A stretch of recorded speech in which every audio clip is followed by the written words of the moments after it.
नमस्कार, आप देख रहे हैं समृद्धि न्यूज़ चैनल। मैं हूं अशोक तिवारी। इस वक्त अभी हम चंदवा मोड़ पे हैं और हम आपको बता दें कि जिस तरह जीतन राम मांझी पूर्व मुख्यमंत्री जिस तरह का स्टेटमेंट उन्होंने पंडितों के खिलाफ दिया है और जिस तरह के उनके चूँकि उनसे जिस तरह की उम्मीद रखी जा रही थी, लेकिन उन्होंने इस तरह का विवादित भाषण देकर और कहीं ना कहीं ब्राह्मणों में एक जिस तरह का लोग खौले हुए हैं तमाम लोग, और इनको जिस तरह से लोग निराश है और जिस तरह यहाँ के लोग उग्र है, कहीं ना कहीं एक भयावह मैसेज दे सकता है। हमारे बीच यहाँ के कुछ लोग हैं, ब्राह्मण संघ के अध्यक्ष अंजनी तिवारी जी हैं। क्या कहना चाहेंगे? आज पुतला दहन किया आप लोग मांझी जी का। मांझी जी का जो कल बयान आया था ब्राह्मणों के प्रति, वो उसकी कड़ी शब्दों में निंदा करता हूँ और चेतावनी भरे लहजे में कहना चाहता हूँ, चाहे वो किसी भी राजनीतिक दल के नेता हों, इस तरह की भाषा चाहे वो समाज के किसी वर्ग के लोग हों, उनके प्रति न दे। नहीं तो उसका हश्र जो है समाज जागरूक है, उनको शायद पता नहीं है जिस एनडीए में है उसमें सारे वर्ग के लोग जो है उनको जिताते हैं, उसमें प्रथम रूप से जो है ब्राह्मण रहता है हर जगहों पे, और आज आप उन्हीं को गाली दे रहे हैं। मैं मांग करता हूं माननीय मुख्यमंत्री नीतीश कुमार से कि एनडीए से उनको बाहर किया जाए। उनका कहना है कि चूंकि उन्होंने एक स्टेटमेंट में बताया था, अपना सफाई दिया था कि मैंने ब्राह्मणों को नहीं बोला है, मैंने अपने वर्ग के लोगों को बोला है। ये वो गलत बात बोल रहे हैं, चूँकि वो पलटू राम जैसा पलट चुके हैं। जब उनका शायद मैं नहीं, आप नहीं, हर लोग उस चीज़ को सुना है कि ये जो है ये पंडित हरामी जो हैं, ये आपकी भाषा नहीं है, आप नहीं बोले थे, बोल रहे हैं कि हम अपने वर्ग के लोगों के लिए।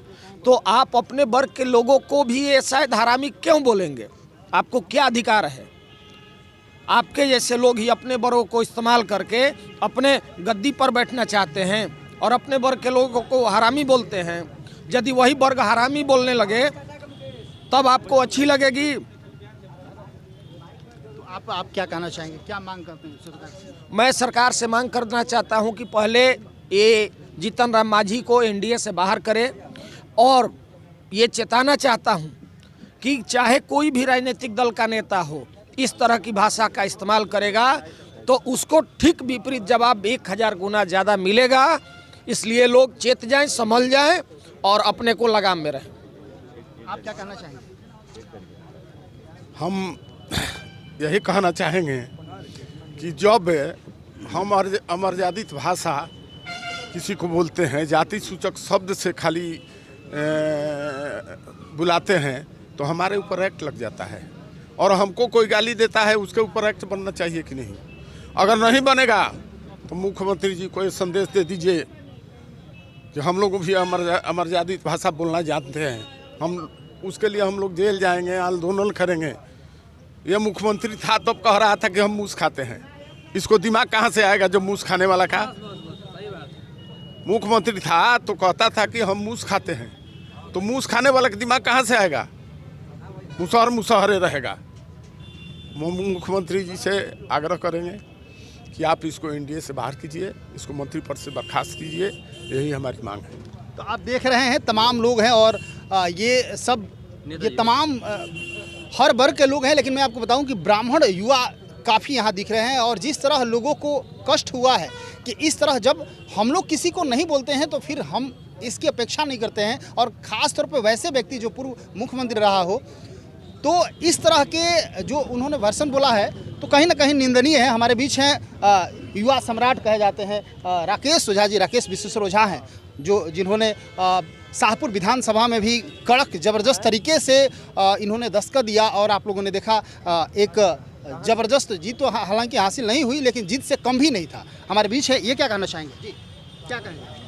देखिए, जहाँ तक उनकी बात है, मैं यही बार बार यही बोलता आ रहा हूँ कि उनका प्रयास है हमारे समाज में जातिगत जहर घोलने का। जहाँ तक हमारे प्रधानमंत्री सबका साथ, सबका विश्वास और सबका विश्वास लेकर चलने की बात करते हैं, उसी एनडीए में दुर्भाग्यवश कुछ ऐसे भी नेता हैं जो आपस में ही जातिगत जो जहर है उसको घोलने का प्रयास करते हैं। हमारी जो लड़ाई है वो किसी जात के खिलाफ नहीं है, ना ही किसी वर्ग के खिलाफ है। हम सबका सम्मान करते हैं, चाहे वो तथाकथित आरक्षित वर्ग से आए, चाहे सामान्य वर्ग से आए। हमारी किसी के प्रति कोई द्वेष की भावना नहीं है। हमारा एकमात्र मांग है जीतन राम मांझी जी से कि आप भी जो दोनों हाथ फैलाकर समाज का स्वागत करते हैं, हम लोग उम्मीद करते हैं कि आपके तरफ से भी यही पहल होनी चाहिए। सब एक साथ रहें, खुशी से रहें, और कोई भी वर्ग, आज ब्राह्मण वर्ग का हम बात नहीं कर रहे, ब्राह्मण समाज की हम बात नहीं कर रहे हैं, कोई भी वर्ग होगा उसके खिलाफ कोई भी व्यक्ति, चाहे ब्राह्मण समाज से ही निकल के कोई किसी के खिलाफ अपशब्द का प्रयोग करेगा, हम लोग उसका भी विरोध करेंगे। तो आप देख रहे हैं, हालांकि मैं बता दूं कि ये तमाम लोग, तमाम युवा साथी है और तमाम लोगों में एक क्रोध है, और कहीं ना कहीं ये चीज़ लोगों को खटक रहा है कि ऐसा वैसे व्यक्ति को तो नहीं बोलना चाहिए था, चूँकि कहीं ना कहीं उनको एक सामाजिक दृष्टिकोण से एक अच्छे जनप्रतिनिधि के तौर पर उनको देखा जा रहा था। हालांकि कुछ लोगों का तो कहना है कि जिस तरह जीतन राम मांझी किए हैं ये उनकी कोई नई आदत नहीं है। जब अभी हमारे यहाँ के मुख्यमंत्री नीतीश कुमार जी ने उनको सत्ता दिया था संभालने के लिए, तो लालच हुआ हड़पने का, तो कहीं ना कहीं उनको ब्राह्मणों से प्रेम मिल रहा था तो उनको खटकने लगा। हालांकि कुछ लोगों का कहना है कि कंट्रोवर्सी है, जिस तरह अभी पवन सिंह और खेसारी लाल विवाद करके और अपने आप की टीआरपी बढ़ा रहे हैं, उसी तरह कहीं ना कहीं दिख रहा है शायद जीतन राम मांझी जी की टीआरपी घटती जा रही है, तो वो सोच रहे हैं कि कुछ इस तरह का विवादित बयान दे ताकि हमारी टीआरपी बढ़े। लेकिन हम आपको बताना चाहेंगे, और ये तमाम ब्राह्मणों की तरफ से एक कड़ी चुनौती है कि इस तरह का भर्सन आपको नहीं बोलना चाहिए था, कहीं ना कहीं निंदनीय है और ऐसा शर्मसार है कि आप माफ़ी भी मांगेंगे तो ये क्षम्य नहीं होगा। हमारे बीच कुछ और लोग हैं, क्या कहना चाहेंगे आप? जो सनातन मिट न सका कंस के हुंकार से, जो सनातन मिट न सका रावण के अत्याचार से, वो सनातन क्या मिटेगा आज के ऐसी दुर्बल सरकार से। हम इस सरकार को बहुत ही दुर्बल मानते हैं। अगर किसी के ऊपर कोई लांछना, झूठा गाली गलौज इत्यादि अमर्यादित भाषा का प्रयोग करता है, उसको हम कड़ी भर्त्सना करते हैं। ऐसे व्यक्ति को सरकार में रहने की कोई स्थिति नहीं होनी चाहिए। हम उसको बर्खास्त करने की मांग करते हैं। आप क्या कहेंगे? मैं यही कहना चाहता हूं कि जीतन राम मांझी हो या कोई भी हो, वो समझता है कि ब्राह्मण शांत है, ब्राह्मण बुद्धिजीवी वर्ग है, इनके खिलाफ कुछ बोल दो तो ये शांत रह जाएंगे। तो अब ऐसा नहीं है, ये 21वीं सदी है, और जो युवा साथी है, युवा ब्राह्मण है, अब ललकार के उठेंगे, और अगर कोई ऐसा बोलेगा तो उसे छोड़ेंगे नहीं हम। ये हमारी चेतावनी है, और मैं यही कहता हूँ, युवा हूँ और सभी ब्राह्मण भाइयों से कहना चाहता हूँ कि अब हमारे समाज के खिलाफ कोई अगर कोई शब्द बोलेगा आप सब, तो हम लोग उसको अब सहने वाले नहीं हैं। उसको जवाब दिया जाएगा, पुरजोर उसका विरोध किया जाएगा। अगर सत्ताधारी लोगों को समझ में नहीं आएगा, क्योंकि अभी एनडीए की सरकार है, एनडीए की सरकार में अभी तक उन पर कोई कार्रवाई नहीं किया गया है, केवल भाषणबाजी हो रही है। अगर कार्रवाई नहीं किया गया तो पूरे बिहार के युवा ब्राह्मण एक होकर हम लोग एक बहुत बड़ा आंदोलन करेंगे। तो आप देख रहे हैं इस वक्त ये तमाम युवा ब्राह्मण हैं और तमाम लोग हैं। आपने देखा जिस तरह जीतन राम मांझी जी का स्टेटमेंट था, कहीं ना कहीं निंदनीय है और शर्मसार भी कहा जा सकता है, चूँकि ऐसे जनप्रतिनिधि से इस तरह की उम्मीद नहीं की जा सकती है। जैसे कि उन्होंने कहा है पंडित के बारे में, उनका जिस तरह का, हालांकि उन्होंने एक स्टेटमेंट में बोला था कि हमने पंडित को नहीं कहा है, लेकिन ये कहने से नहीं माना जा सकता है, चूँकि आप अपने आप को जिस तरह अपने टीआरपी बढ़ाने के लिए, चूँकि कहीं ना कहीं आप पतन के कगार पे जा रहे हैं, अपनी टीआरपी बढ़ाने के लिए जिस तरह का आपका स्टेटमेंट रहा है, कहीं ना कहीं निंदनीय है। और ख़ास तौर पे एक पार्टी के राष्ट्रीय अध्यक्ष आप हैं, इस तरह आपको कम से कम नहीं बोलना चाहिए था। जाति सूचक शब्द का आप प्रयोग कर ही नहीं सकते हैं। और जिस तरह किसी, हालांकि मैं बता दूं कि ब्राह्मण कोई जाति नहीं है, ब्राह्मण अपने आप में, मैं आपको बता दूं कि कैसे कहीं भी आप किसी सभा में किसी को भी आप अपने ही जाति को यदि बोल रहे हैं तो क्यों बोल रहे हैं, जैसे कि अंजलि तिवारी जी ने बताया कि आप अपने ही जाति को बोल रहे हैं तो क्यों बोल रहे हैं। इस तरह के आप भर्सन कहीं भी यूज नहीं कर सकते हैं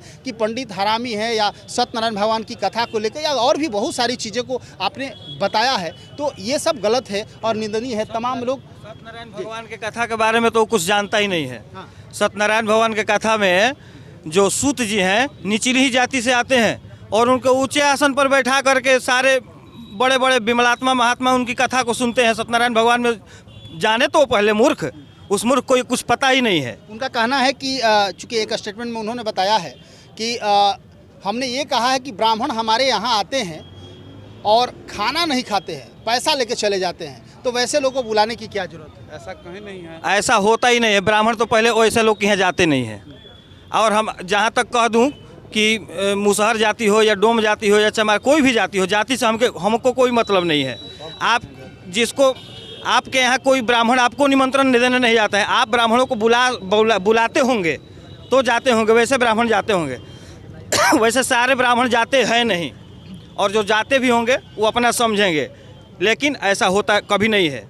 ब्राह्मण सम्मान के भूखे होते हैं और जिस तरह आपने ब्राह्मणों का अपमान किया है कहीं ना कहीं निंदनीय है। क्या नाम है आपका? मेरा नाम मुकेश क्या तिवारी कहना पड़ेगा। चाहेंगे आप? हम यही कहना चाहेंगे कि जो पंडित के बारे में वे बोले हैं कि दान लेकर चले जाते हैं, वे मंदिर नहीं जाते हैं, तो हम उनसे यही जानना चाहते हैं कि अगर राम मंदिर बन रहा है, अगर वहाँ पर वो दिख जाए तो वहीं पर जमुना जी में उनको आसन ले लेना चाहिए और स्वर्ग सिधार देना चाहिए, क्योंकि पंडित लोभी होते हैं, वही देखते हैं कि लोभी होते हैं पंडित, उन्हीं के दान से चलता है पंडित। अगर पंडित उतर जाए ना अपने आप पर, तो उनके जैसे कितने भी यहाँ पर आते हैं और जाते हैं और पैदा कर सकता है पंडित। जो बोलते हैं कि दान दे रहे हैं, किस चीज़ का दान दे रहे हैं? आप SC ST लेकर एक्ट लगाते हैं, आप SC ST लेकर फाइट करते हैं किसी भी चीज़ में, अगर तो ये बात ये मतलब समाज में क्यों बोल रहे हैं कि वो बोधित हैं? चलिए हम मानते हैं, तो ये SC ST में अपना फाइट क्यों करवाते हैं? जो भी मुसहर जाते हैं, SC कास्ट है जो हम लोग का बनाया गया है भीमराव अंबेडकर के द्वारा, SC कास्ट, उनका आरक्षण वे लोग क्यों सरकार से क्या मांग करते हैं? सरकार से यही मांग करना चाहते हैं कि ऐसे ऐसे लोग को पार्टी से ही नहीं देश से बर्खास्त किया जाए, क्योंकि अगर जो देश विरोध करता है उसे देश में रहने का कोई हक नहीं है। तो आप देख रहे हैं ये आक्रोश है और ये युवाओं का आक्रोश है। आप देख सकते हैं ये तमाम युवा साथी है और युवा देश के भविष्य होते हैं। कहीं ना कहीं लोगों को लगा है कि इस तरह जीतन राम मांझी को नहीं बोलना चाहिए था, क्योंकि जिस तरह उन्होंने बोला है। तो क्या नाम है आपका? मनीष मिश्रा। क्या बोलेंगे मनीष? हम बता देना चाहते हैं जीतन राम मांझी ने जो ब्राह्मणों के बारे में बयान दिया है काफ़ी निंदनीय है। उसने पूरे ब्राह्मण समाज को गाली का प्रयोग किया है और मतलब कि जीतन राम मांझी माफ़ी लायक भी नहीं है। उसको NDA से बर्खास्त कर दिया जाए, भले ही फिर चुनाव या कुछ भी हो, उसे सरकार में रहने का कोई भी हक नहीं है। और जीतन राम मांझी ने इसके पहले भी राम को काल्पनिक कहा था।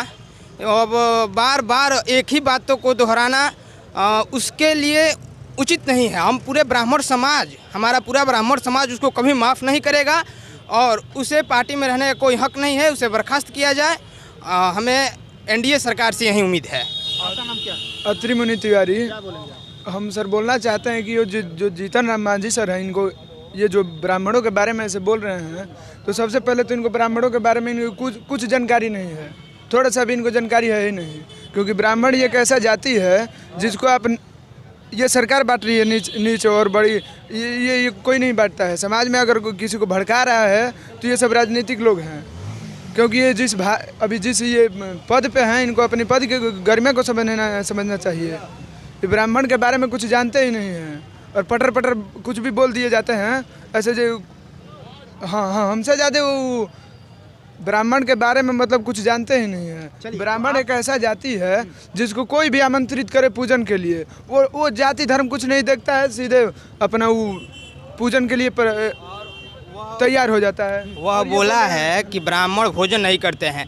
ब्राह्मण आपके पास कैसे भोजन करते हैं? अरे ब्राह्मण के बारे में कुछ जाने तब आप तो बोले। मुसहर है और आप कभी भी मांस मदिरा का प्रयोग करना नहीं छोड़ेंगे, जिसके कारण ब्राह्मण पहले से ही ब्राह्मण अपना अस्तित्व बरकरार रखा है। अगर वह मांस मदिरा का प्रयोग करने लगे तो फिर ब्राह्मणों का अस्तित्व ही नहीं रहेगा। आगे है कि जैसन खइबन वैसन होई मन, तो वो जैसा खाता है वैसा बकता है। मन है और ब्राह्मण के बारे में कुछ जानता तब न बोलता, जानता है ही नहीं। अगर उसके पास ब्राह्मण भोजन भी करने लगे तो ब्राह्मणों का भी मन मस्तिष्क वैसा ही हो जाएगा। इसके लिए ब्राह्मण उसके पास नहीं भोजन करते हैं और कभी नहीं करेंगे। पहले तो 21 पद पे है, अपनी गरिमा को समझिए। आप देख रहे हैं ये तमाम युवाओं में आक्रोश है और सबका यही कहना है। खैर कोई भी जाति हो, ब्राह्मण की ही बात न की जाए, किसी भी जाति के बारे में इस तरह के आप जैसे जनप्रतिनिधि को शोभा नहीं देता है। आप जिस पद पे बैठे हैं, आप एक पार्टी के राष्ट्रीय अध्यक्ष हैं, आपको हर वर्ग के लोगों को मिला के चलना चाहिए। और किस पे आप टिप्पणी कर रहे हैं और क्या बोल रहे हैं, बोलते वक्त आपको सोचना चाहिए था। बुद्धि में बुद्धि हो तब तो बोलेंगे।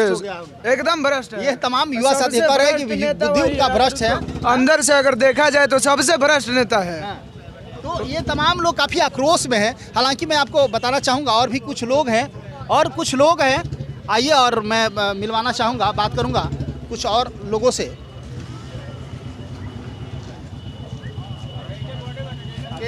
आइए कुछ और लोगों से बात करते हैं। आप क्या कहना चाहेंगे?